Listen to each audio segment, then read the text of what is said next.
நண்பர்களே, இன்னைக்கு உங்களை சந்திக்கிறது எனக்கு ரொம்ப சந்தோஷம். இந்த தளத்துக்கு நீங்க வந்ததுக்கு நன்றி. உங்களுக்காக ஆண்டவர் நிறைய விஷயங்களை வச்சிருக்கிறாருன்றத உங்ககிட்ட பகிர்ந்துக்க நான் விரும்புறேன். இன்னைக்கு உங்க கூட நான் பேச வேண்டிய விஷயத்துக்குள்ள போறதுக்கு முன்னாடி சில விஷயங்களை சொல்லிக்க விரும்புறேன். நீங்க ஜான் கிஃப்டா அப்படின்ற என்னோட இன்ஸ்டாகிராம், ஃபேஸ்புக், யூடியூப் மூலமா என்னை ஃபாலோ பண்ணி என்னோட பதிவுகளை நீங்க பெறலாம். தினமும் என்னோட பாட்காஸ்ட் நீங்க கேட்கலாம். ஆண்டவரோட கிருபையில அதெல்லாம் நல்ல கிரியை செய்து வர்றதை நான் பார்க்குறேன். நீங்களும் அதை தினமும் கேளுங்க. நிச்சயமா அது உங்களுக்கு ஒரு பெரிய ஆசீர்வாதமா இருக்கும்னு என்னால் சொல்ல முடியும். ஜான் கிஃப்டா அப்படின்ற என்னோட யூடியூப் சேனலை தினமும் பார்க்க மறக்காதீங்க. Fuel for the soul with John Gifta அப்படின்ற இங்கிலீஷ் பாட்காஸ்டையும் நீங்க தினமும் கேட்கலாம். www.johngifta.com அப்படின்ற என்னோட வெப்சைட்லையும் இதெல்லாமே இருக்கும். என்னுடைய தாயாருக்கு அநேக ஏழை குழந்தைகளுக்கு உதவணுங்கிற ஒரு பாரம் உண்டு. கஷ்டப்படுறவங்களை பார்த்தா இறக்கப்படுவாங்க. தேவையில் இருக்கிற நிறைய ஏழை மாணவர்களுக்கு படிக்கிறதுக்கான ஃபீஸு இவங்க கட்டுவாங்க. நீ நல்லா படிச்சேன்னா, நல்ல ரேங்க் வாங்கினா நான் உனக்கு ஏதாச்சும் பரிசு வாங்கி தருவேன்னு அவங்கள படிக்கிறதுக்காக உற்சாகப்படுத்துவாங்க. சமீபத்தில் ஒரு குழந்தைகிட்ட இதே மாதிரி சொன்னாங்க, நீ உண்மையில நல்லா படிச்சனா நீ விரும்புறத நான் உனக்கு வாங்கி தர்றேன். ஆமா, உனக்கு என்ன வேணும் அப்படின்னு கேட்டாங்க. அந்த குழந்தை தனக்கு ரிமோட் கண்ட்ரோல் ஹெலிகாப்டர் வேணும்னு சொல்லிச்சு. சரின்னு சொல்லி அம்மா அந்த குழந்தைய உற்சாகப்படுத்தி அனுப்பிட்டாங்க. அந்த குழந்தை போய் நல்லா கடினமா படிச்சது. ஃபர்ஸ்ட் ரேங்க் எடுத்துட்டு நேரா அம்மா கிட்ட வந்தது.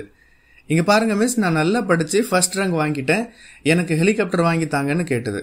அந்த குழந்தை என்னோட அம்மாவுக்கு அவங்க கொடுத்த வாக்க ஞாபகப்படுத்துச்சுது.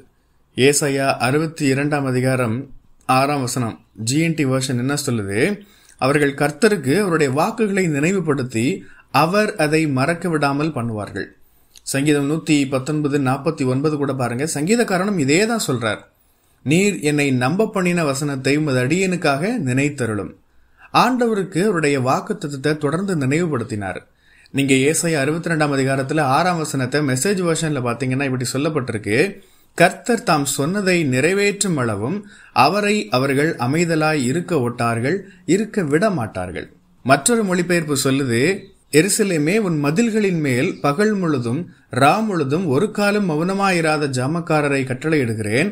கர்த்தரை பிரஸ்தாபம் பண்ணுகிறவர்களே, நீங்கள் அமெரிக்கையாய் இருக்கலாகாது. அதாவது இரவும் பகலும் ஜெபம் பண்ணி கர்த்தரை கூப்பிட்டு உம்முடைய வாக்குத்தத்தத்தை ஞாபகம் வச்சுக்கோங்கன்னு சொல்றாங்க. இதுதான் உங்களுக்கு இன்னைக்கு நான் கொடுக்க விரும்புகிற செய்தி. உங்களுடைய பிரச்சனையை பத்தி ஆண்டவர்கிட்ட புகார் சொல்றதுக்கு பதிலா, குறைவிலேயே வாழ்ந்துட்டு இருக்கிறதுக்கு பதிலா, அதையே தொடர்ந்து புடிச்சிட்டு இருக்கிறதுக்கு பதிலா நீங்க என்ன செய்யணும்? நேரம் எடுத்து ஆண்டவருக்கு அவருடைய வாக்கு தத்தங்களை நினைவுபடுத்துங்க. தொடர்ந்து சொல்லுங்க, ஆண்டவரே நீங்க என்ன சொன்னீங்க? என்ன வாலாக்காம தலையாக்குவேன்னு சொன்னீங்கல்ல, தேசங்களுக்கு கடன் கொடுக்கிறவன் என்ன வைப்பேன்னு சொன்னீங்கல்ல, கடன் வாங்காதிருப்பாயின்னு சொன்னீங்கல்ல. இப்படி அவருக்கு நினைவுபடுத்திக்கிட்டே இருங்க. நீதிமானை ஒருபோதும் தள்ளாட விட மாட்டேன்னு சொன்னீங்களே ஆண்டவரே, என்ன அவமானப்பட விட மாட்டேன்னு சொன்னீங்களே, என்னோட தேவைகளை பார்த்துக்கொள்வேன்னு சொன்னீங்களே, தனிமையா இருக்கிறது நல்லதல்லன்னு நீங்க தானே சொன்னீங்க, எனக்கு ஏற்று துணையை கொண்டு வாங்க, வேலை செய்யாத இருக்கிறவன் சாப்பிடாத இருக்க கடவுன்னு நீங்க தானே சொன்னீங்க, அப்படின்னா நான் வேலை செய்யணும், எனக்கு வேலை தாங்க, இல்ல எனக்கு ஒரு தொழில் உருவாக்கி தாங்கன்னு அவரை கேளுங்க. நீடித்த நாட்களால் உன்னை திருப்தியாக்கி என் ரட்சிப்பை காண்பிப்பேன்னு நீங்க தான் ஆண்டவர் சொன்னீங்க, நீங்க தான் எனக்கு நீடித்த ஆயுசு நாட்களை தரணும்னு கேளுங்க. இயேசு நாமத்தில் ஜெபிக்கிறேன் ஆண்டவரே, நாங்கள் ஒவ்வொருவரும் உடைய வாக்குகளை நினைவுபடுத்தி ஜெபிக்கும் கிருபையை தருவீராக. எருசலேமே உன் மதில்களின் மேல் பகல் முழுதும் ரா முழுதும் ஒரு காலம் மௌனமாயிராத ஜாமக்காரரை கட்டளையிடுகிறேன். கர்த்தரை பிரஸ்தாபம் பண்ணுகிறவர்களே, நீங்கள் அமெரிக்கையாய் இருக்கலாகாது. அவர் எருசலேமை ஸ்திரப்படுத்தி பூமியிலே அதை புகழ்ச்சியாக்கும் வரைக்கும் அவரை அமர்ந்திருக்க விடாதிருங்கள். இது உங்கள் வாழ்க்கையின் அனுபவமாகட்டும். அமேன். கர்த்தர் உங்களை ஆசீர்வதிப்பாராக. உங்களுடைய பகுதிகளில் பிரசங்கிக்க என்னை அழைக்க நீங்க விரும்பினா டிஸ்கிரிப்ஷன்ல இருக்கிற இமெயில் மூலமா என்ன நீங்க தொடர்பு கொள்ளலாம். பிரியமானவங்களே, இந்த செய்தி மூலமா நீங்க உற்சாகம் அடைஞ்சிருப்பீங்க, ஆசீர்வதிக்கப்பட்டிருப்பீங்கன்னு விசுவாசிக்கிறேன். திரும்பவும் ஞாபகப்படுத்துறேன், நீங்க ஜான் கிஃப்டா அப்படின்ற என்னோட இன்ஸ்டாகிராம், ஃபேஸ்புக், யூடியூப் மூலமா என்னை ஃபாலோ பண்ணி என்னோட பதிவுகளை பெறலாம். ஜான் கிஃப்டா அப்படின்ற என்னோட யூடியூப் சேனலை தினமும் பார்க்க மறக்காதீங்க. Fuel for the soul with John Gifta அப்படின்ற இங்கிலீஷ் பாட்காஸ்டையும் நீங்க தினமும் கேட்கலாம்.